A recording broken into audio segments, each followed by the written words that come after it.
ما بیچاره بودیم، بدبخت بودیم، تو بودیم. مگر زمین خدا بزرگ و پهناور نبود؟ پس چرا مهاجرت نکردی؟ شما جایتان دوزخ هست.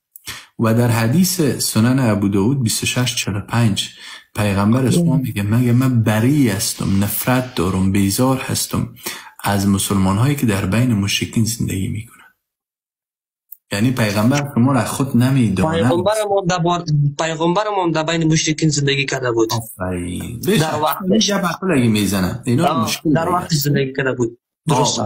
آفرین. در وقت خود پیغمبر هیچ کشور اسلامی وجود نداشت. حتی مسلمان ها را در حبشه رایی کرد پیش مسیحی ها. چرا؟ چون مسلمان ها وجود نداشتن. دوست عزیز، حال خود کشورهای مسلمانی وجود داره. دقیقاً برای مسلمانی وجود داره. یک مسلمان خود دکتر زاکر نایک میشناسی؟ بله خوب صحیح میشناسمش. اگر همو دکتر زاکر نایک میگه مرا بگه گوش میکنی؟ باز در صورت گوش میکنم که ما خودم کدام چی میگنش کدام مشکل داشته نباشم. تو آیا از دل ما چی خبر داری که ما بچه دلیل در اروپا زندگی میکنم؟ تو چی میدونی؟ دلیل ما چی میدونی؟ اینو ما بلد میگم. همه دلیلا را من میتونم.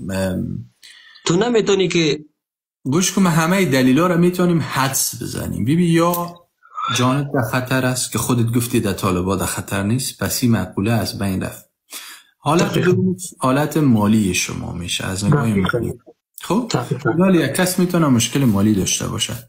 پس اگر مشکل مالی از نگاه اسلامی قابل قبول نیست، اگر یک کس مشکل مالی داره، چرا نفقه هم فرض است. نفقه خانواده هم فرض است. وقتی که نفقه خانواده را پیدا میکنی خودش فرض است. زبیر جان و بعد میگم ببین ما چیز به احترامی به خودت نمیکنم و نه به دینت. من فقط اطلاعات برات میتونم کار خودم. حالا ببینی خودت دوار شیطان چقدر اولادای دینی پایین است که لعنت کرده رایستن. خب میگم دوستان